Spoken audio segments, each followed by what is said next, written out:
This week on Supercars Torque, Chaz Mostert and Cam Waters share the spoils out west, while Scott McLaughlin puts the yellow submarine on pole for the Indy500.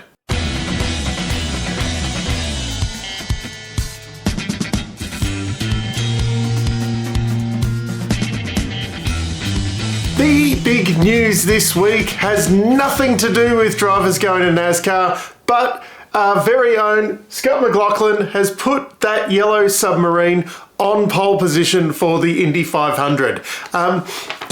I'm absolutely in love with the IndyCar series at the moment. It very much helps that we've got two Australians doing so well, plus you've got like Scott Dixon, Marcus Armstrong from New Zealand doing really well in there. But it is so exciting. Will Power's second on the grid as well, but our very own Scott McLaughlin, who used to race supercars, is over there on pole position for the biggest race in motorsport. I think the biggest spectacle in motorsport, they call it. It's just very, very exciting. But the other big news during the week, I suppose, was that Will Brown and Cam Waters have been confirmed to make their NASCAR Cup debuts at Sonoma. That happens between now and the Darwin round, so that will be another reason to tune into something happening over in America. The other bit of news during the week before we get into the review of the racing was that Erebus had a new look on both cars for the weekend. The Brody Kostecki car going back to that retro kind of blue and black Erebus livery that they had in 2014 when Lee Holdsworth had the first win for the team, and then Jack LeBrock's was really a revised livery with Bic kind of looking like it was a naming rights sponsor on there. I thought TFH Hires was supposed to be naming rights with Brody for the rest of the year, but it looked like it was a self-funded thing with a few other sponsors on the car. To me, the liveries kind of look a bit TCR Super 2-ish. They don't look like main game liveries on the car.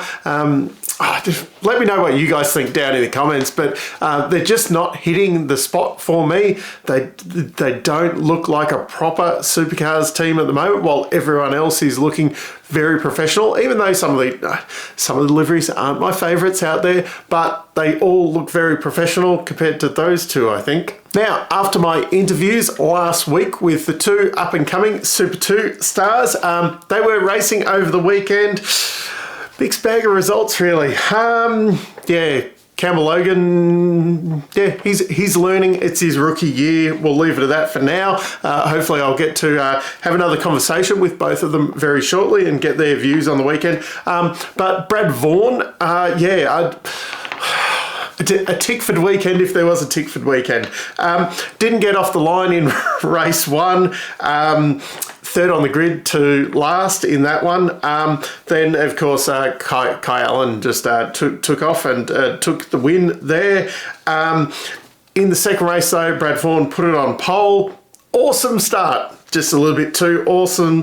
A 5-second penalty, but because of the red flag, that dropped him down to 9th. I suppose with our guys that we're following at the moment, at least they didn't have their cars smashed up or burnt down to the ground, like Cam McLeod getting flipped. That was a fairly big accident there. There looked like a lot of damage on that car, and Mason Kelly at first having the crash on Saturday, and then the engine fire on Sunday. Not a good weekend for them. We did get to see Max Vidot take out his first win, and Zach Bates took the win of the weekend overall. Now for the main game, I just want to cover off the incident between Will Brown and Thomas Randall at the start. To me, both of them were a bit involved in that. There was an overlap, but yeah, Tom, you were moving over. You didn't really get, you knew Will Brown was coming through there. You didn't really give him any room. You kind of had a bit of a part to play in that. Was 5 seconds enough for Will Brown in the end for punting someone off? Well, under those circumstances, it's a tough call because Randall was punted off, but then Randall could have just given him a tiny bit more room and he wouldn't have been punted off. There would have been the crossback or whatever on the main straight, and Will Brown would have kind of gone through and all would have been okay. He would have only dropped one position instead of, I think it was 2 in the end. And then there was the pit lane incident with Chaz, who pulled out on Thomas Randall. I was surprised after they said don't go that he kind of still went, and then they go. To me, something like that, yeah, Thomas hit the brakes. He dropped all the way to 37 kilometres an hour. It's not really a loss when you're at 40 Ks. Anyway, things like that, I think they have just recently changed the rule again, where there was a little bit of rubbing allowed. Now it's back to if there's any touching, it's no-go. I'd prefer to see in situations like that just a bit of play on. It's not like cars had massive overlap or anything. It was the slightest of touches. I'd prefer to just see a bit more play on things like that. And probably a bit with the Will Brown Randall incident, probably a bit more play on with something like that, where, Randall kind of got himself involved in that incident anyway, where he didn't have to.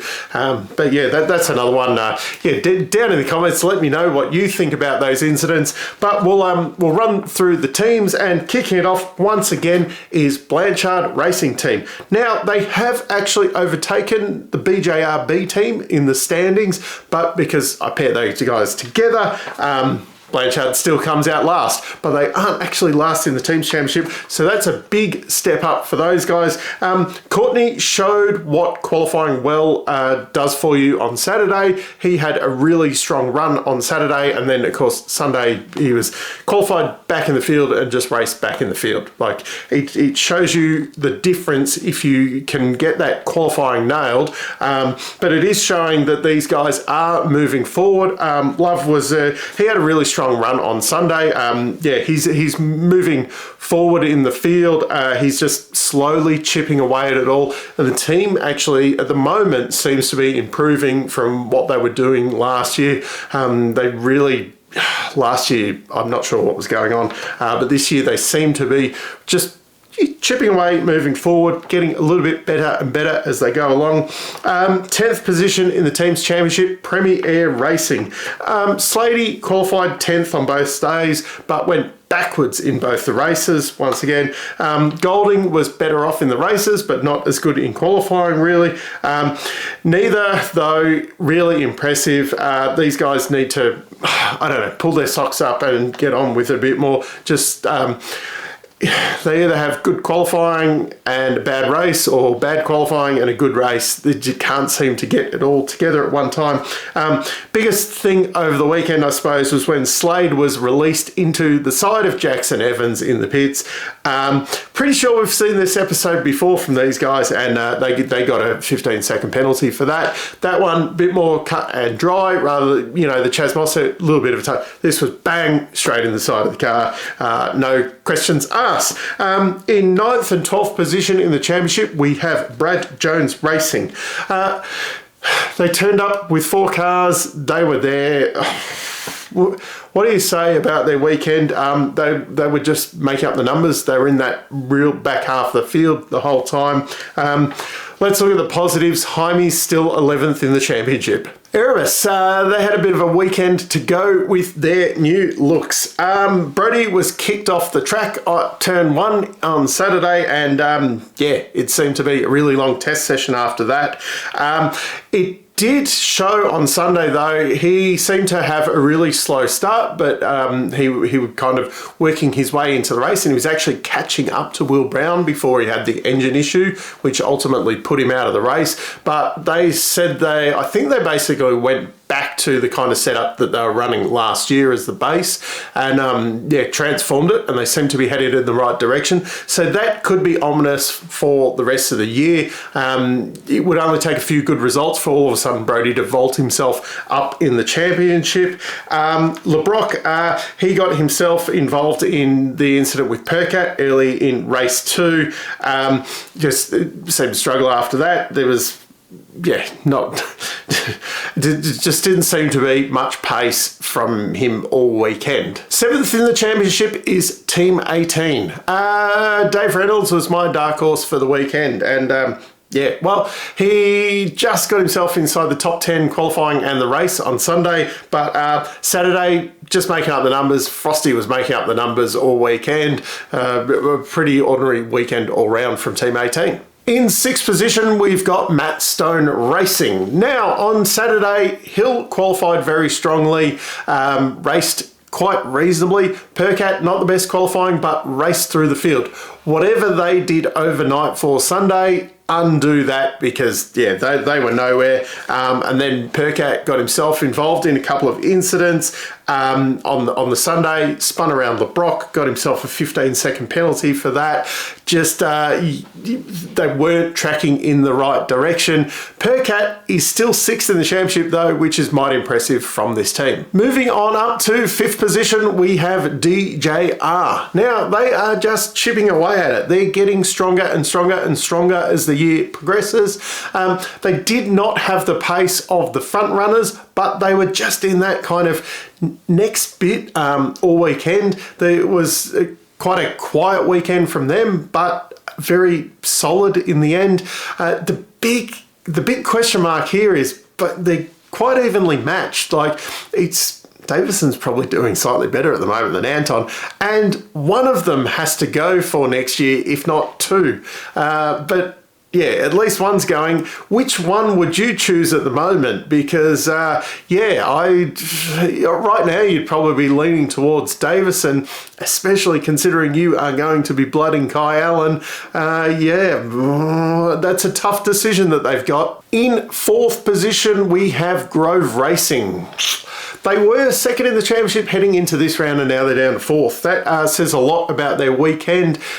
Just wasn't... Where did the pace go? They were the 4th best Ford team. They've definitely been overtaken by Tickford, Walkinshaws, and Dick Johnson Racing this weekend. The big thing, I suppose, for them over the weekend was that fuel pump problem that saw Richie Stanaway have that stutter in front of Aaron Love and get spun into the old pit lane wall there on the main straight. A lot of damage. I was actually surprised how little damage was done to Aaron Love's car and how much damage was done to Richie Stanaway's. Really inconvenient position for that to happen, the way he got ploughed into the wall. They lost their mojo. Into 3rd position now is Tickford Racing. Cam got his first win of the season over on Sunday. Granted, he didn't cross the line first, but my God, it was a very solid weekend. Pole position, other than that lap 1 mistake on Sunday, it's just a very, very solid race. Randall, quite a solid weekend as well.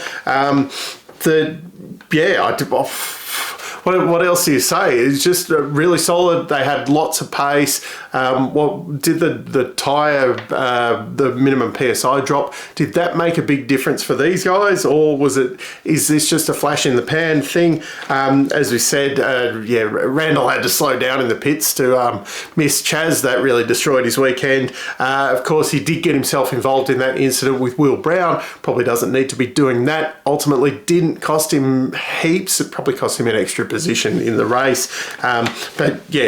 Waters has gone from P nowhere in the championship up to 4th over one weekend. That shows you how tight it is and how a really, really solid weekend can make a big difference at the moment. Whatever he's doing over going racing trucks, he should do more of it, because it's great to see him back in that front battle in the championship. Walkinshaw and Andretti United, second in the championship. They have not seen these heights since back in 2009. That was a long time ago. Davison and Tander were the drivers back then. Anyway, Woody, brilliant weekend. Showed the pace he had there in Super 2 last year was... Yeah, is it just going to be circuit specific, or is this a turning point where they have two cars up the front the whole time? They locked out the front row on Saturday. He had a great start off there. It was just, I suppose, a matter of time before he wore the tyres off the thing and Chaz took over, took the lead and just drove away. Really solid, and Sunday was going very similarly, other than that little pit lane incident. I mean, at the end of the day, it's not a bad weekend overall, and then vaulting themselves up to second in the championship. It's amazing what this team can do when they have two cars fighting at the front. In first position, no surprises, it's Triple Eight once again. They're going to be there for the whole year, really. This was a bad weekend for them. Where did Will Brown was second and third in the races? Yeah, bad weekend. He ultimately didn't, like in the first race, Duddo came over, I think it was Duddo came over the radio and said, at this pace, you're going to win the race, Will Brown. And he didn't seem to have the pace to go and do it, whether he got held up and that burnt out the tyres and whatever. But yeah, I don't think they had an answer to Mostert and even Cam Waters over the weekend. Brock Feeney. Okay, his results were 5th and 7th over the weekend. He is miles off his teammate at the moment. And unfortunately, Triple Eight, that kind of results, you're lost, you don't know what you're doing, you need to retire kind of thing. It's not that bad, but Will Brown is just starting to chip away and walking away a bit with his championship. Obviously, one DNF will totally turn everything around, but if Will Brown if a bad weekend is on the podium both races, Feeney can't have a 5th and a 7th if he thinks he's going to challenge for this championship. Will Brown he's just matured this year and he's doing everything right. He's looking pretty confident that he is going to be the champion this year. So overall, I quite enjoyed the racing over the weekend. I thought the time of the racing on the Eastern Seaboard was quite good. We went away on Saturday night for my wife's birthday over the weekend, and so I didn't get to watch the qualifying of that during the day on Saturday, but it was quite nice while she was getting ready, while we went out to dinner. I got to sit down and watch the race, and it was quite a good experience watching it just as a fan. I didn't have my computer there doing notes or anything. I just sat and watched the race for what it was.